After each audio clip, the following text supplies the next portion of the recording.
What's up, everybody? Welcome back to the Basement Show. We got our boy Ken Knudtsen here. He is the creator of My Monkey's Name is Jennifer.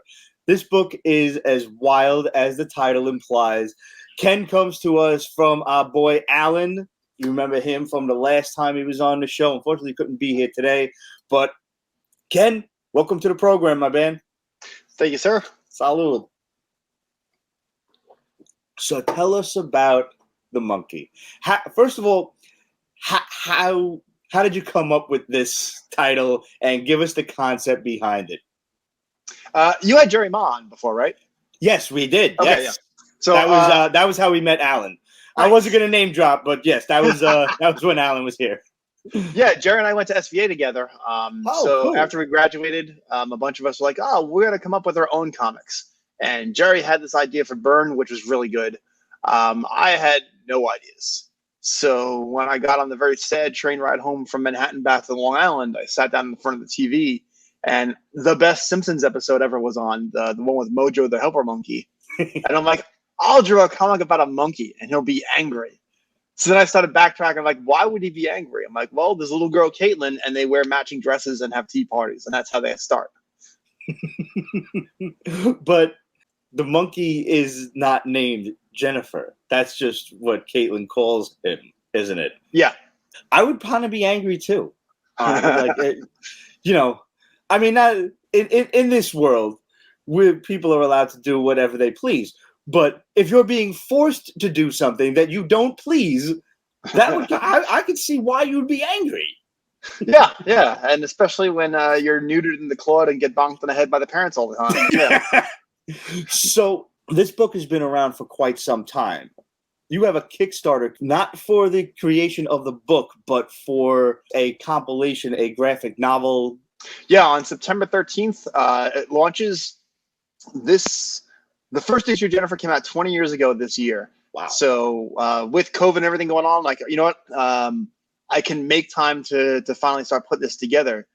So this is going to have over 200 pages of stuff that's been out before, some new stuff. So like when Jennifer first came out, it was 6 issues. Then SLG Publishing collected as a trade. So I did new stuff for that. And then we jumped to a second trade instead of doing floppies first. So there's all that stuff. There'll be some new drawings, some behind the scenes stuff, some sketches. 200 pages. I'm pretty psyched for this. So we've got new stories. We've got the compilation of all of the old stuff. So this way, everybody who does not know about the book, and I remember seeing this just this past year over COVID while I was walking around an outdoor Comic-Con, and I saw it and I'm like, that's just a crazy name for the book. And the artwork on the cover looked absolutely insane. Like it looked like the angry monkey himself had drawn it. So I'm like, and I didn't pick it up, I admit, because that day was not a day for me to be walking around. I was grossly hungover.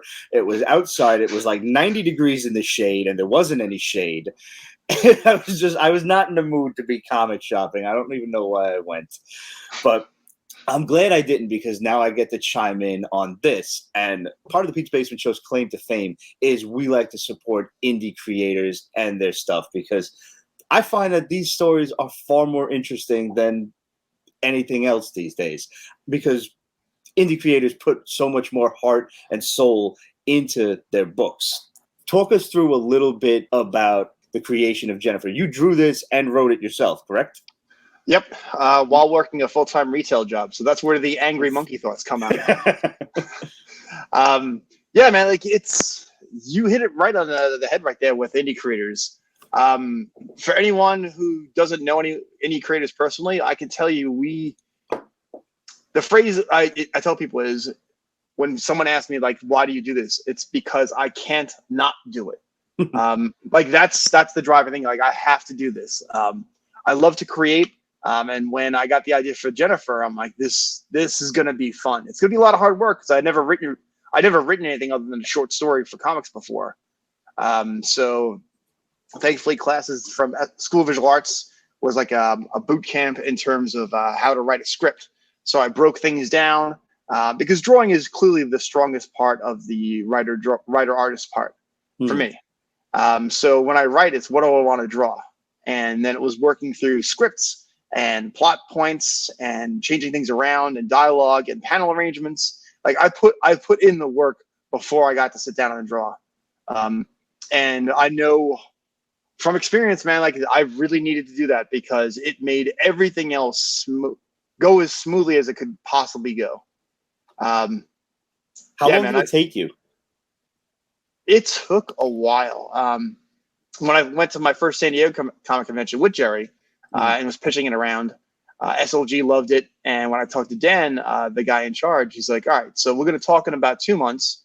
You're going to remail me this packet because we're going to lose half of the stuff we get. And we're going to talk like deadlines and stuff and see how far along you are. So they ask fun questions like, do you work? Are you writing this and drawing this yourself? Like all that stuff. Like, all right, so we're going to wait until the 4th issue is done as we release it once every 2 months. And I thought, oh, that's so far. Like they know what they're talking about. Because again, indie creators, we just pump it all in and at some point you're going to crash. Right.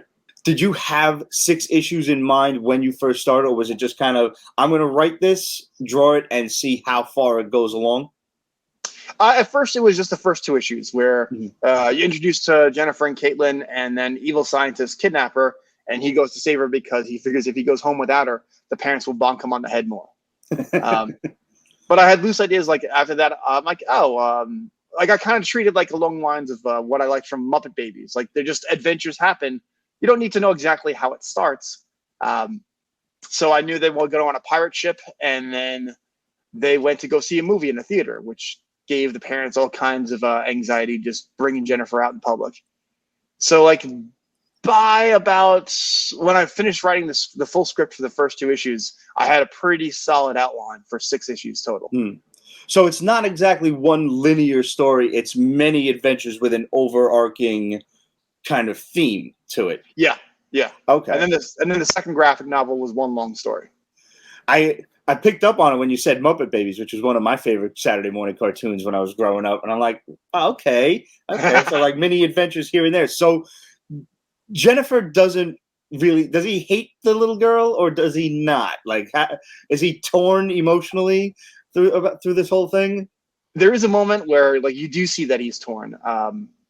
It's just like he's just not happy with his general life situation.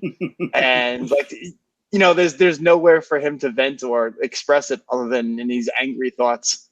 But he does care a little bit. So are the parents the evil scientists, or is that they're just like clueless as to everything? They just like, okay, the little girl has a pet monkey. Yeah, they're like, they monitor it to make sure it doesn't get too out of hand. But no, the evil scientists are completely different people. Okay, I wasn't sure if like the parents were the supervillains in this whole ordeal. Okay, so we've got clueless parents, we've got a totally clueless little girl, we've got an evil monkey who's probably, I would say, trying to save the little girl from the evil scientist, at the same time trying to just get the hell away from this crazy little girl who keeps dressing him up like a little girl. Pretty much that's it, yeah. And matching outfits too. And of course. So the best part of Kickstarters, of course, is the rewards. Tell us about what kind of goodies us comic collectors can expect. So this is actually my first Kickstarter. So for anyone who's looking to do a Kickstarter, if you have friends or people you know that have done them before, whether they succeed or not, like please reach out to them and absorb advice.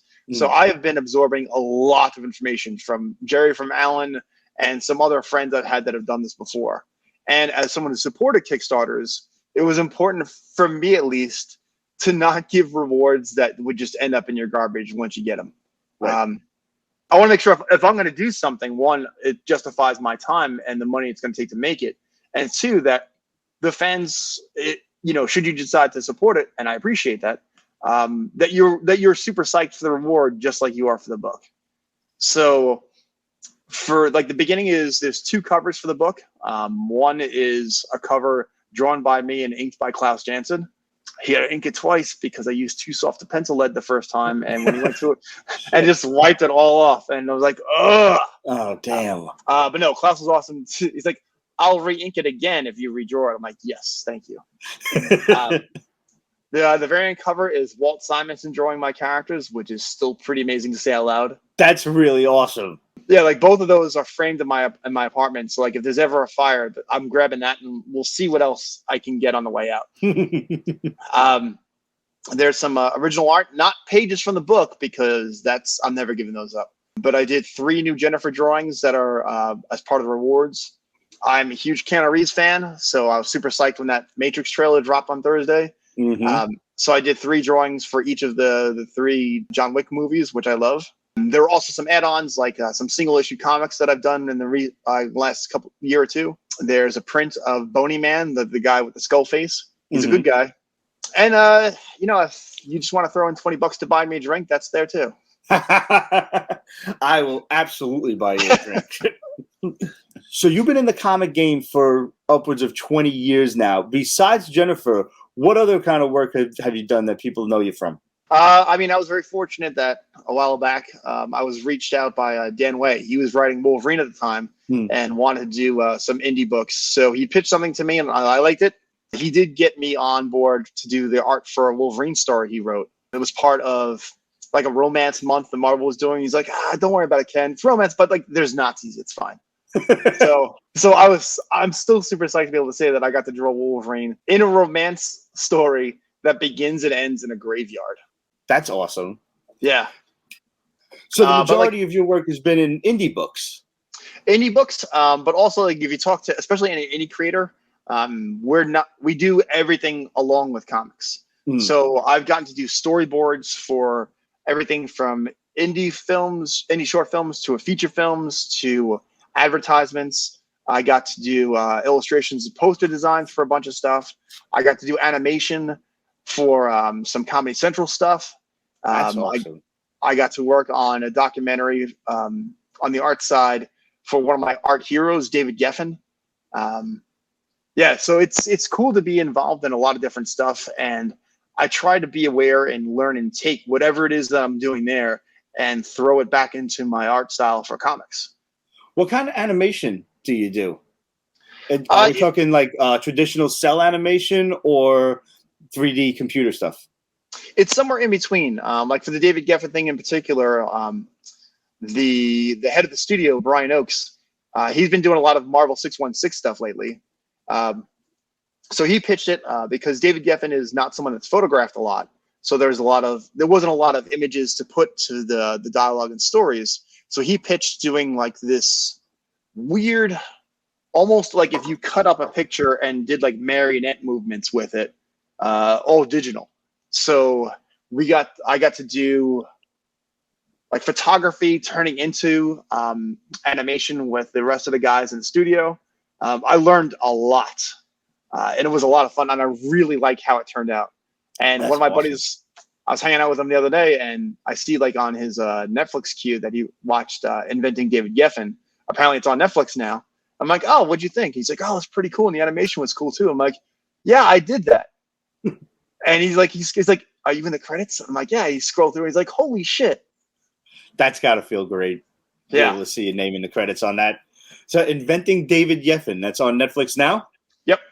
All right. It was a lot of fun. You learned a lot of stories. It was a cool job to be part of. And I mean, for nothing else, he rescued George Michael from that Sony contract when George Michael, Prince, and Madonna were like, this is not working, guys. We got to get out of these labels. He swooped in, and when DreamWorks first was created, that was one of his first acts. He's like, I'm getting George Michael over here. Let me ask you this. As someone who is predominantly an artist first, did you find that you were storyboarding Jennifer as you were writing it? Like, because basically, from what I know of comic book writers, they have to play out the scene as if they're the director of a movie. You know, kind of opens up from this angle, and you're looking at it from a certain vantage point from a certain character, and then the artist would then take it and draw it.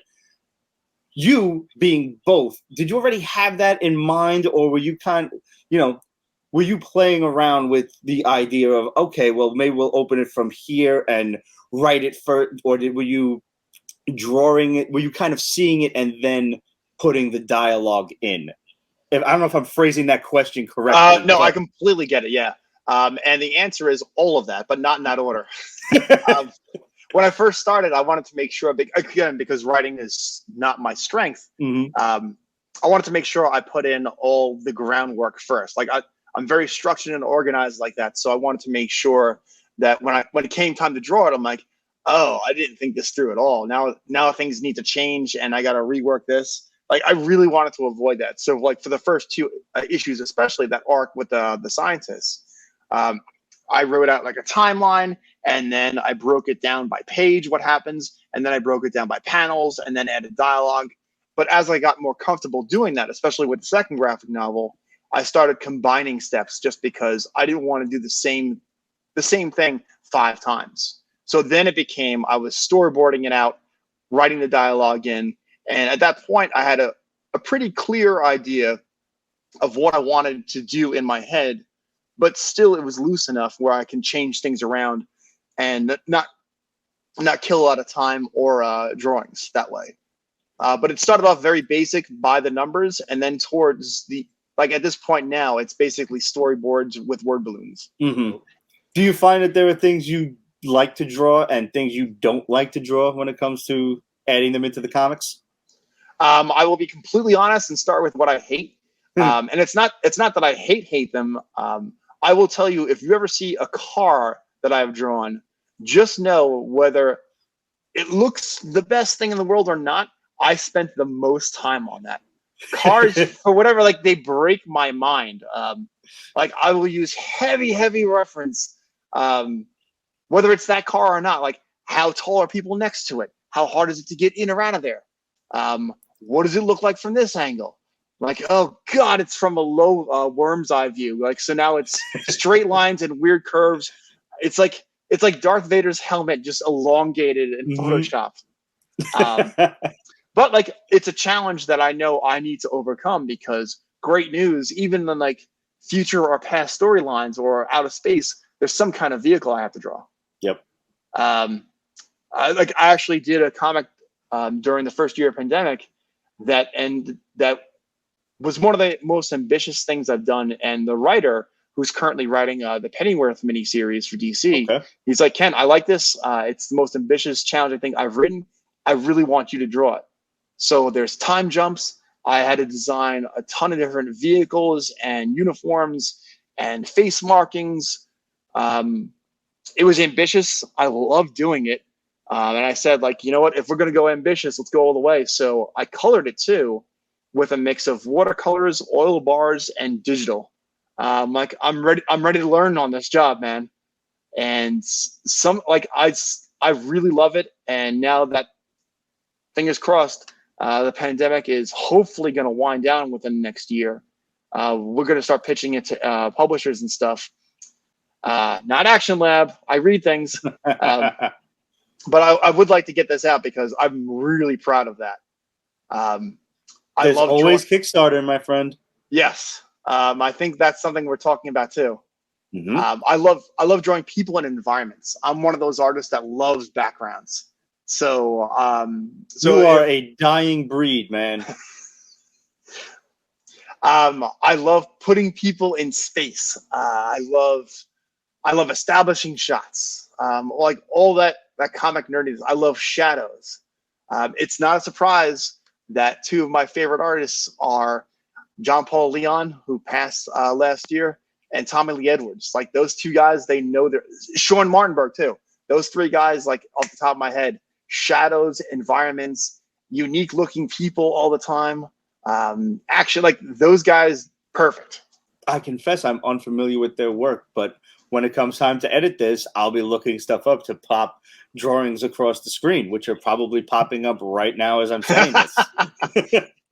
So one thing I do have to ask, because I ask this of everybody, every indie creator that I interview, is there a Kickstarter reward for people who want their own charming visage in the comic to be drawn into it?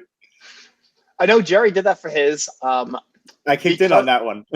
Oh, did you? Nice. So you're on the. I'm not sure if I was the one who convinced him to do that or if he had it already. But there have been times where some creators are like, That's a good idea. I'm gonna add that in. I'm like, cool. I'm gonna kick on that one. So you must be really waiting forward to that book coming out. It's oh man, and especially like I had a lot of fun with that one because when he placed the scene being in the Chinatown train station, and like when I was in high school, that was high school Pete was going down to like the Elizabeth Street Mall and buying up like whatever anime stuff that I could find and shit like that. So high school Pete was so at the Chinatown train station quite often in the mid '90s. So like I popped the clear background there. I still have my original school bag, mind you. Still got that JanSport. And I look like, I'm sitting there with my watch, and every New Yorker does the thing where like they're looking down the subway tunnel. Yep, had to get a few of those. So I don't know which reference image he used, but I sent him a bunch. I love the leaning forward to see the train because you got to be that first one to see it. Yeah, it makes it come faster. It does. Yeah, it's the exact opposite of like, waiting for the pot of water to boil. It's the total opposite. That never happens. But if you look for the train, it comes faster. Thoroughly. Exactly. Yeah. Now I want to take a look at that again because I have the PDF here. But I thought about it because Jerry did mention it to me, and I couldn't think of a way for that to organically fit into the story. Mm-hmm. So I kind of passed on that for this time. But like going through the pages, kind of rescan everything in. Right. There are some loose ideas rattling around right now for maybe another Jennifer, so we'll see. Awesome. I look forward to that one because this is where my ego comes out. And I'm like, how many comics can I get myself into? That's like, before people want to make themselves immortal in paintings and things like that, I'm going to put myself in comic books. So Ken, any advice for up and coming artists and indie publishing hopefuls?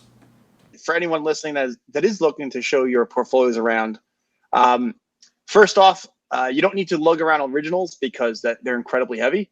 And your arm is going to lock up. Reduce it in size to like 8.5 by 11. So it's easier for editors to see what it's going to look like printed. And whatever bag you have, whether it's your high school JanSport or whatever, make sure it's full of photocopies of whatever your portfolio is with your name and contact information on the front of each page.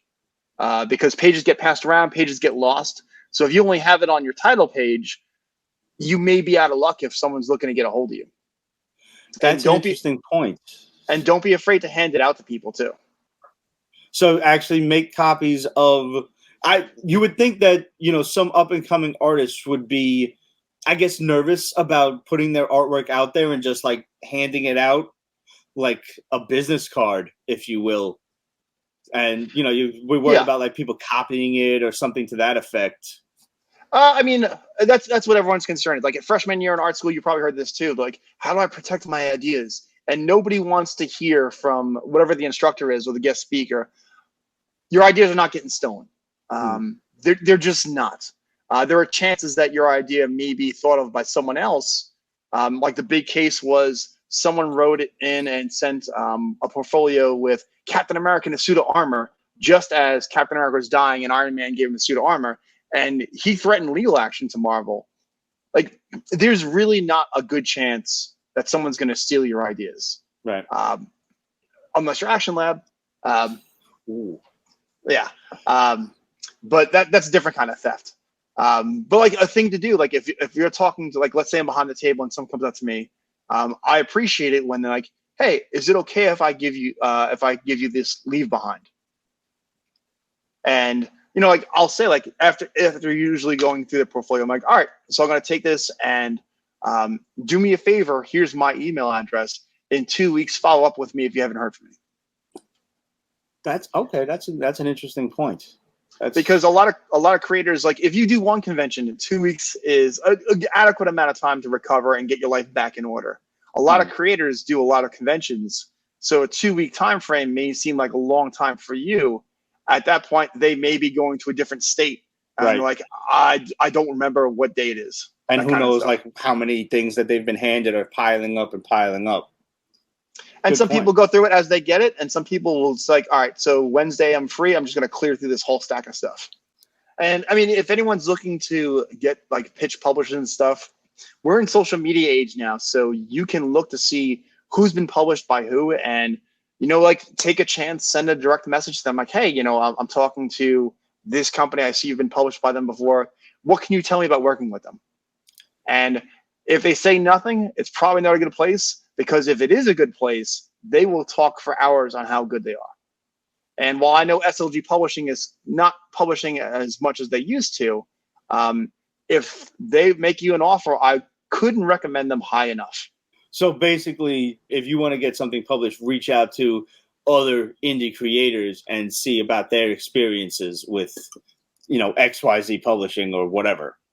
Yeah, and it's tough to do that at a convention, because sometimes they'll be seated at the booth, or sometimes like they don't know who you are, and it's like there's a lot of people around, and they don't want to throw all that stuff out in the open for everyone to hear and repeat, Right? Which is understandable. So I mean, also don't be upset if they miss your message, because depending on what their preferences are set up, they may not see it. Mm-hmm. But like reach out to see who the other creators are. Look at their Twitter feeds, because that seems to be the most open and transparent discussion ground for that kind of thing. So Ken, the Kickstarter, we've got a ton of awesome rewards coming to us. What else can you tell us about My Monkey's Name is Jennifer? Where are you going in the future? And what else are you working on in the meantime? My Monkey's Name is Jennifer is always going to be my favorite thing I've ever done, because I got to create exactly what was in my head. And that's a very rare opportunity to have. And 20 years is a long time that I've lived with this comic. I love it still. I'm super psyched that this is all going to be printed together. As an art and comic nerd, I'm excited to start looking through paper samples for how I want the cover and the pages to feel. I'm designing it. I'm putting it together. I'm really happy that I finally made the time to do this. I think I still love the stories. I love the art. I love the characters. I'm loosely jumbling around some ideas for maybe some future stuff. Who knows? But I'm really psyched that people, especially like you walked by through Heat Stroke, and now's a chance for you to get it. I am absolutely chiming in on this, and I can't, just from the sound of the story, and I've already had the privilege of seeing some of, the early sketches and stuff, and, seeing some of the preview pages. This is hilarious, and I can't recommend this enough to everybody out there in Basement Land. I hope you kick in on this. I'm definitely kicking in on it. I'm one of those collectors that my first thought whenever I'm looking at a Kickstarter is, give me the variant covers. I want every single piece of, the actual physical art. And I mean, a Walt Simonson cover, who's going to say no to that? Exactly. Do you also have PDFs? I didn't ask you this. Are you also doing digital for people who don't? Oh, yes. Good question. Yes. Yeah. That was, I think that's kind of a staple at this point for Kickstarter. Yeah. But you always have to kind of make sure, like, some people that maybe they don't think of it at the time and like, oh shit, I should add some PDFs. Yeah. Because I'll be honest, at this point, I never thought it would come to this.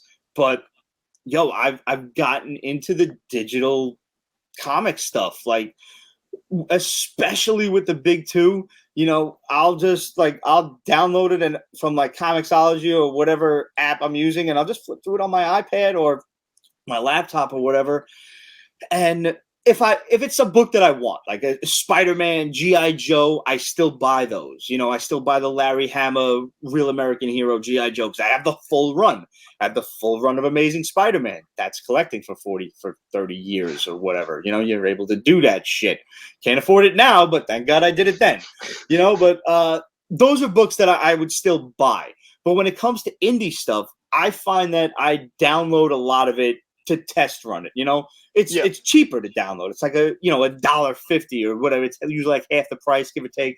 But then if I do like it, I will go out and buy a physical copy, because I find that indie artists or just small publications, they need our support more so than any other, you know, of the major publishers. So I will essentially buy a comic book twice, and I don't care. If I really like it, I want that physical book, because nothing will ever beat the feel of one of the floppies in my hand, you know? Yeah. So I already know that I'm gonna like My Monkey's Name is Jennifer. I've seen the artwork. The story sounds insane. So I'm going to pick up both of the floppy copies. Floppy copies. That's fantastic. That just came out of the head now. I would love the opportunity to pick up the original issues, and I'm probably going to start looking for those, because that's that collector's mentality that I have, and that'll, hopefully this sparks some more interest in people who have never heard of the book and want to go out there and find. They have that same collector's mentality that I do. They want to go find the original issues. They'll read these new ones, and hopefully that will spurn some brand new adventures with Jennifer. Poor Exactly. monkey. Okay, I have one final question for you, as a matter of fact. And if this is a spoiler, you can tell me that you can't answer the question. Do we ever find out what the monkey's real name is? Does he have a name? Did he name himself? Or is his name just Jennifer, and he's just not happy with that? His name is just Jennifer, and he's not happy with it. It's Okay. that Muppet Babies thing. It's like, here's where we are, and let's go. Okay. Kind of reminds me of a little Johnny Cash, a boy named Sue. Johnny Cash. A little Ren and Stimpy maybe mixed in a little bit. Yeah, there's definitely some Ren and Stimpy insanity in there. Well, Ken, I wish you nothing but the best. I'm looking forward to the start of the Kickstarter. You can count on the support of the Pete's Basement Show, and hopefully we can count on the support of everyone out there in Pete's Basement Land as well. Thank you for being with us, man. Before we head out, tell us how we can find you on social media. Social media, it's my name. So hopefully by the time you get to the D in my last name, it's Ken Knudtsen. They're like we know who it is. Like, here you go. Awesome. So that's Instagram, Twitter, Facebook, etc. Yep. And there's a link to my bio to the Kickstarter page. Fantastic. And everybody knows how to hit us up. Questions at Pete'sBasement.com, Facebook.com/Pete's Basement, Instagram, Twitter, etc. at Pete's Basement.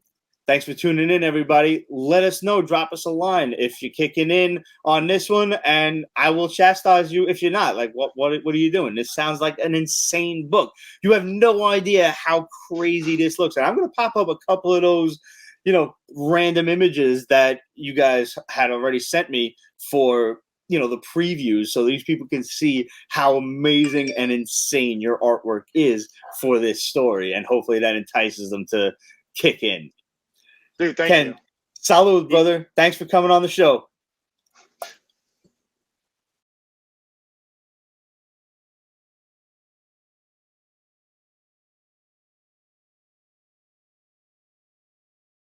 Pete's Basement is copyrighted 2021. Ripped Productions. All rights reserved. So go fuck yourself.